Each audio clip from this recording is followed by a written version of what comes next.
Bismillahirrahmanirrahim. Alright, berjumpa untuk kali seterusnya berkenaan dengan setup FMCBR. Kita cuba buat profit menggunakan FMCBR. Okay, now pair kegemaran seperti biasa adalah gold. So, apa fokus saya untuk hari ini? Apa frameworks yang saya nak buat? Tidak jauh beza, cuma ada beberapa perubahan disebabkan oleh pergerakan market yang agak drastik untuk sehari dua ini. So kita lihat kepada H4. Now kita membuat sedikit counting ya. Kita kemas kini kita punya counting. So ini adalah wave 1, ini adalah wave 2. Manakala saya melihat all the way down adalah wave 3 dan di sini ada 5 structure, which is a very good. Now saya melihat kenaikan ini lebih kepada wave yang keempat.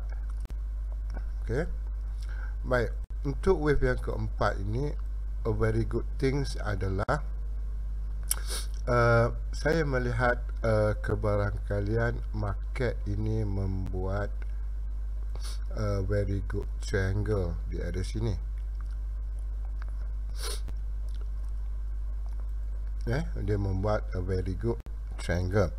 So now boleh saya katakan because of di sini kita fokus wave yang keempat, makanya di sini boleh diberikan adalah A, adalah B.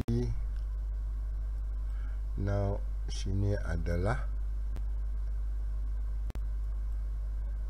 B dulu. Okay, now ini memberikan kemungkinan sebagai C. Okay, kita boleh nampak ada a very good triangle. Now walaupun begitu, kita tak boleh lari daripada aspek seperti mana yang saya selalu beritahu. Mata kasar kita melihat sebegitu, tetapi pengukuran Fibonacci, which is merupakan kekuatan dalam FMCBR, iaitu Fibonacci, wajib diterapkan. So now maaf ya, Alhamdulillah batuk dan semakin baik hari ini. Now kalau kita nak tengok di mana punca untuk membuat penarikan Fibonacci, mungkin akan mengatakan di sini adalah punca dia di A. Tetapi sebenarnya tidak. Dalam FMCBR kita cari candle yang terbawah. So candle yang terbawah di sini saya dapat melihat ini dan ini yang lagi rendah lah. So jelaslah dalam H4 ini yang lagi rendah dalam H4. Baik, memandangkan ada setup yang lebih besar, which is lebih kepada day, right? Sebab kita dapat melihat pergerakan day juga ada break CB. So why don't we go for day instead of kita duduk dekat H4 yang terpaksa buat penarikan sampai 2 kali. So kita melihat kepada day. Sebab dia juga mempunyai setup break CB, so kita tak perlu buang masa dengan H4 yang terpaksa buat. Kalau kita dekat H4, kita kena tarik di sini, kita kena di sini dan kita kena tarik di sini. So 2-3 kali penarikan sebenarnya boleh, tetapi kita buat shortcut lah. Now so kita tengok di area mana yang, so boleh saya katakan di sini adalah yang paling bawah, sebab di sini ada shadow yang sudah pun ada candle yang sudah pun memberikan lowest low. Now daripada sini makanya penarikan Fibonacci of course kita akan buat daripada sini lah. So di sini kita ada twin candle, so kita buat satu penarikan Fibonacci base pada sini sampai ke sini bawah sekali. Alright, so now obviously kalau kita duduk dekat daily, kita dapat melihat market ini sudah pun hit kawasan 423, which is a very good, and I can see dalam senario H4 terdapat satu divergence yang baik di area sini. Now, suppose katakan 4 ini sudah pun dijumpai dalam counting H4, bermaksudnya kemungkinan besar kita akan melihat satu jatuhan untuk memberikan wave yang kelima. Ya, kemungkinan besar dia akan membuat wave yang kelima. So kalau kita ada satu di sini, sebentar, ada call in ya, sebentar. Okay, sorry for gangguan tu. Alright.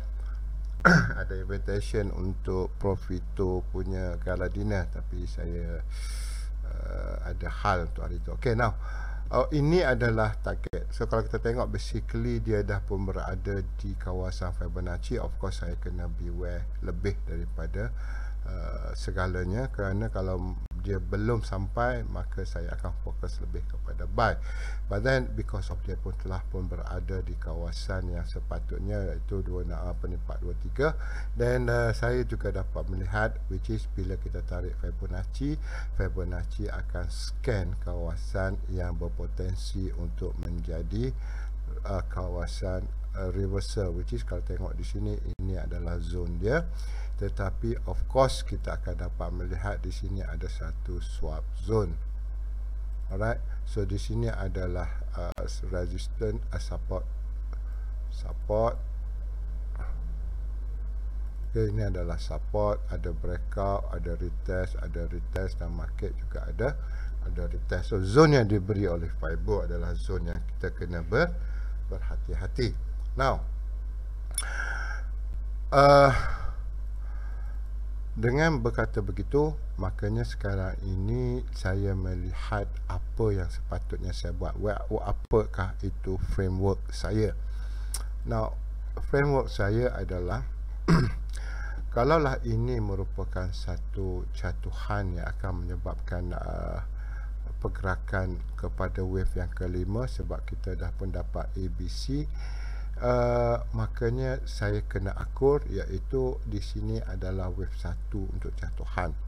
Now, wave 1 untuk jatuhan, of course dia kena ada 5 structure. So for that, mari saya lihat kepada goal secara lebih detail dalam smaller time frame. Now, saya dapat melihat bahawasanya kalau ini akan menjadi wave yang pertama, makanya di sini kena ada 5 structure.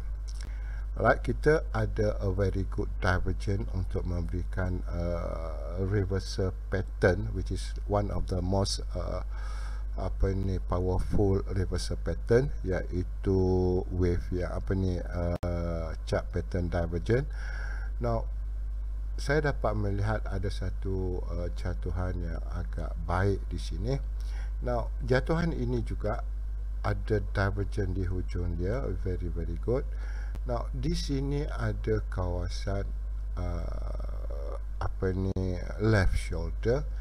Now, left shoulder ini dulu pernah menjadi satu rejection yang baik di sini, dan juga ada satu test di area sini sebelum berlaku breakout. So I would say this quite powerful area untuk menjadi reversal signal ataupun entry area. So di sini ada satu resistance di sini, dia test di sini, breakout, retest, now is about to break. Now time frame saya, work frame saya adalah, rangka kerja saya adalah ingin mencari sell di area situ, ingin mencari sell di area tersebut. Now, because of that, ini mata kasar yang saya nampak, satu framework yang saya buat, which is itu adalah area yang berkemungkinan market akan sampai. So sebarang gangguan yang datang dengan membuat fake move, saya tolak tepi. Sebab saya tak nak bazirkan peluru saya dengan membuat sasaran yang tak tepat. So now saya ingin menunggu di tempat yang betul untuk membuat sebarang move. Now saya ingin melihat apakah di sini ada asbab untuk market pergi ke area sini. So now kalau kita lihat kepada situasi ada satu jatuhan yang kuat dan market sedang buat pullback, kalau saya mengambil pendekatan ABC untuk membuat pullback, makanya saya boleh selarikan di sini, kemungkinan akan sampai di area sini untuk membuat A, B dan C. Now saya ada satu lagi, which is saya kena buat satu projection di sini di manakah market ini probably akan ending. So di sini saya nampak ada satu dominant break. Alright, di sini ada satu dominant break. Alright, so now yang ini sudah break. Saya buat satu penarikan Fibonacci di close body. So I would say area ini adalah area yang saya cuba untuk dapatkan, which is ini adalah kawasan 423. So seperti biasa kita menggunakan kaedah, ini adalah zone yang saya cari. Fibo scan di area tersebut.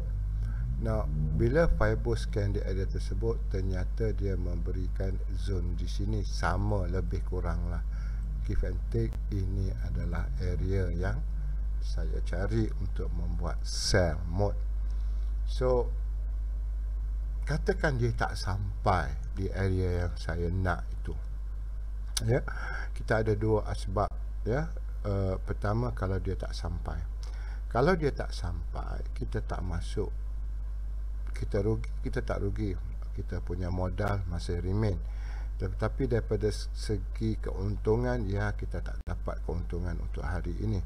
Tetapi kalau kita push di sini, tapi market akhirnya sampai, kita akan menanggung floating yang agak besar. Now kita boleh membuat beberapa adjustment tentang time frame kita, work frame kita ni. Katakanlah market ini dia tak sampai di area sini, dan of course dia berlaku breakout.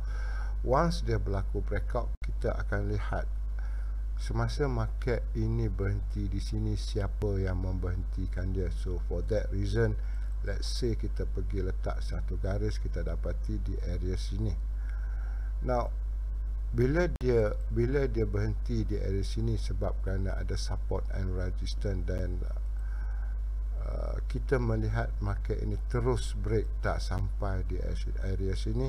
So now kita mendapat satu lagi peluang untuk membuat sell di area sini sebagai break and retest. So sampai atau tidak di area sini, tetap kita mampu untuk membuat satu selling mode dengan melihat kepada breakout. So tidak ada masalah tentang itu, melainkan kalau kita sudah confirm yang market ini mau turun. Tapi for at this moment, saya memang menanti di sekitar sini untuk membuat sell, ya, untuk membuat sell. Now katakan ada satu option yang lain, which is mungkin ini dia nak complete terlebih dahulu satu jatuhan dengan 5 structure. Mungkin dia nak complete dulu jatuhan ini kepada 5 structure. Now bila dia nak completekan 5 structure, let's see, kalau kita lihat dekat H1, dia buat 1, 2, 3 A, B, C 4, dan dia nak turun sebagai 5. Alright. Now kalau dia siapkan 5 structure di area sini, by hook or by crook, ini akan menjadi satu permulaan wave 1. Dan bila dia buat satu, dia akan tetap akan buat dua. Tetap ini juga tempat yang saya tunggu untuk market pullback untuk buat dua. So saya tidak merasa saya rugi menunggu time frame saya lebih santai. Saya tak kejar market, saya tak kejar candle, saya lihat kepada structure market, saya lihat kepada probability pertarungan mana yang saya boleh menang. Saya tak mau masuk pertarungan yang saya kalah kerana saya tak pasti strategi pihak lawan. Tetapi kalau saya masuk base pada sesuatu yang saya convince yang saya boleh menang, ada saya tunggu di sini selepas complete wave 5, iaitu 1, 2, 3, 4 dan 5, atau saya nak makan seketika selepas dia buat breakout dan retest di area sini untuk ambil sedikit wave yang terakhir, dan masih lagi saya mendapat kemenangan. So now 1, 2, 3, 4 dan 5 sangat-sangat diperlukan untuk memberikan konfirmasi yang market ini nak turun dengan 5 structure. Okay, so beware kepada 1, 2, 3, 4 dan 5. Now possibility market untuk naik ke sini sangat besar. Alright, so kita percaya kepada A, B, C adalah A, B dan akan naik ke sini. Kalau ini tak berlaku, market turun dulu untuk complete 1, 2, 3, 4 dan 5. 2 tetap akan sampai di area sini untuk membuat satu jatuhan wave yang ketiga. Ini berdasarkan kepada counting, iaitu perjalanan untuk wave yang ke mana tadi? Right, kerana di sini sudah pun settle 5 structure, 1, 2, 3, A, B dan C. Di sini ada triangle. So now breakout di area sini sangat-sangat kuat untuk jatuhan. Kenapa? Triangle salah satu daripada sangat baik untuk membuat breakout area.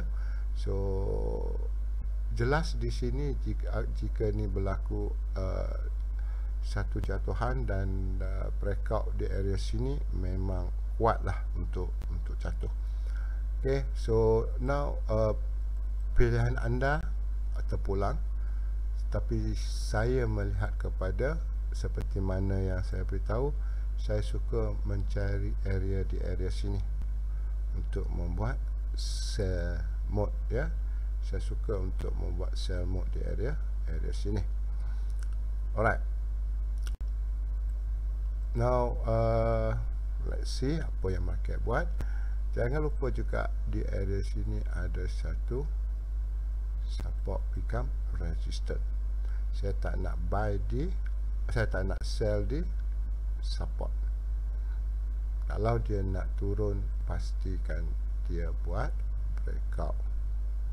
Once dia breakout, you boleh ambil retest di area situ untuk buat yang jatuhan yang seterusnya. Alright, buat jatuhan yang seterusnya. So now saya ada dua tempat seperti dalam gambar. Pertama di area sini, yang kedua adalah jika berlaku breakout, saya akan masuk di situ. So there is dua frameworks yang saya sedang monitor, dua frameworks yang saya sedang buat untuk diri saya. Anda saya tak tahu, tapi saya sedang menanti pertarungan yang saya yakin saya menang. Ya, saya tak masuk pertarungan yang saya tak yakin. Saya masuk pertarungan yang saya yakin saya menang, sama ada di sini ataupun after breakout akan masuk di sini. Sikit banyak rezeki Allah Ta'ala yang tentukan. Alright, itu saja. Jumpa lagi pada sesi-sesi yang akan datang. Okey, itu saja. Assalamualaikum warahmatullahi wabarakatuh.